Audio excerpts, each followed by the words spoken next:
Today we're headed to eastern Tennessee in the Smoky Mountains. This is where I grew up. I love coming back every chance I get to visit some of my favorite places. There's just so much to see and do here in Tennessee. And of course, one of my favorite things is to find a story about those who give back to the animal world.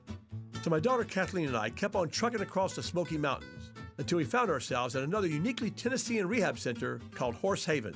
Not too far from where I was raised on Ebenezer Road in Kingston Pike, not even probably 15 minutes away, was a place called Horse Haven, where they actually rescue horses that might be abused, many hoarding, who knows, there are many causes, and people don't think about horses sometimes. As soon as we arrived, Stephanie, the stable manager, brought us out to the pasture to introduce us to some of their newest residents. Horse Haven had recently accepted a large number of confiscated Tennessee walking horses and was working hard at bringing them back to good health. This guy had 55 horses on 4 acres. Oh. And he was letting them just breed willy-nilly. And so he didn't handle the babies. They've been vetted now and their feet have been done, but they're still learning to trust. Yep. Maddie's the youngest, and so he trusts easier than the older ones. So now how long have they been here? We've had them about a month. How many did you say 55 of them? 55. How many did you get? We took 28 from that case.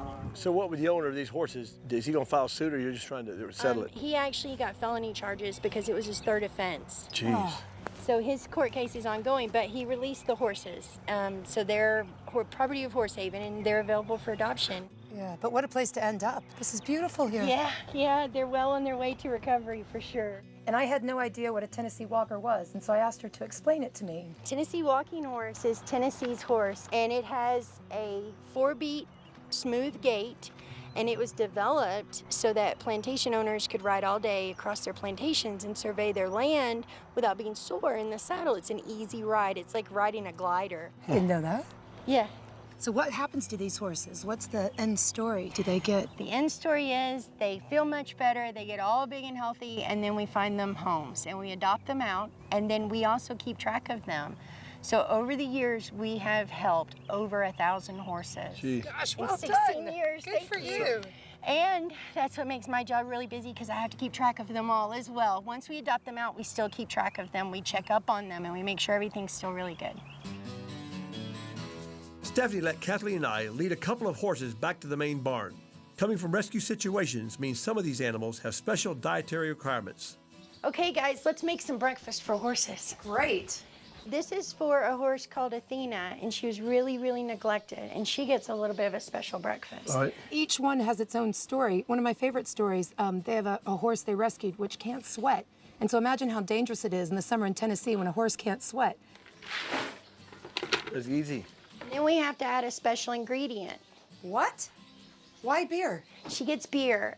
She's What? anhydrotic, which means What? that she can't sweat. And sometimes that happens with neglected horses. Yeah. And so beer makes them sweat. So every just day, makes just it- pour it all over. Beer for breakfast. I used to want to be a hippo, but now it's a horse.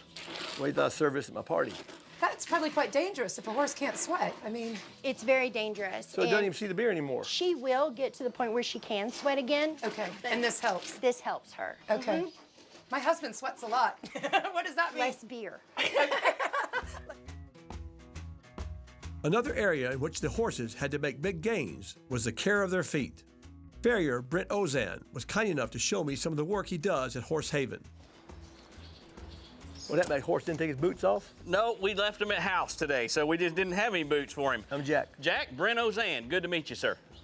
Got horse. That's pretty good horse manure on my hand. Yeah. You don't wear gloves, do you? It smells like money. Yeah, I get that. And I think my favorite part of the day was watching Dad when he went to meet the farrier, who he was calling a fairy, and Well, you that- don't call a cowboy a fairy, so that didn't go down very well.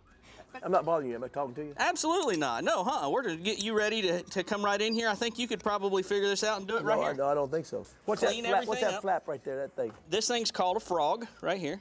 Ooh, We're just gonna come in here and That doesn't clean hurt the all horse this at all, up. does it? No, sir. No, if he was hurting, there's no way we could hold him. So tell me something. Do you take classes for this? Like Absolutely, yeah. You actually go to school and learn how to shoe and how to balance a foot. And so you call what do you do? You're a fairy or I'm not a fairy. I know, a farrier. A farrier, yeah, yeah. Is this original? You should sell these to somebody, these things here. We brought you a pair today, so you can try them on here in just a second. I don't know if I should do this because I don't want to hurt the horse. Oh, you're not going to hurt the horse at all. Let me grab you a pair That's of not the chaps. point. The horse could hurt me. Coming up. This is unbelievable. I don't know how you do this. I swear to gosh. Gosh almighty. I'm not being funny. No, that's unreal, isn't it? Next on Jack Hanna's Into the Wild. We're visiting the Horse Haven Rescue Center in Tennessee, and local farrier Brent Ozan is letting me try my hand at the work. Okay, so here's what you're gonna do. All I want you to do is just take your hand, rub it down this leg like here, and you're just gonna grab this tendon a little bit and put a little bit of pressure. To be a farrier is hard to do. I didn't think it at all. The guy does it like this. I was watching him. Just putting the thing up between your legs there, that's one danger. This is unbelievable. I don't know how you do this. I swear to gosh. Oh, shoot. There you go. Now you can see down at your boots, you're starting to get some material to remove. Material, yes. Okay, so what we're wanting to do on this particular horse, Let me hold it. You can set it down. Take a rest. Yeah. Gosh almighty, I'm not being funny. No, that's unreal, isn't it? It's amazing to watch these guys. It is a talent beyond belief. I told him he should charge $100 an hour. You know, he had to do 17 horses that day. I know, and you held him up, I'm afraid, quite a long time. Well, I'll tell you what, next time I go buy shoes, I'm gonna think of you. Well, call me and I'll help you put them on. I'm serious, thank you. Thank you.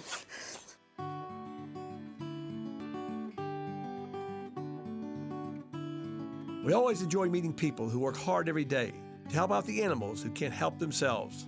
And sometimes the less exotic animals don't get the attention they deserve. But having met Lynn McCoy and the caring staff at Horse Haven, we can attest that the work they're doing here is just as important as that done by conservationists anywhere in the world.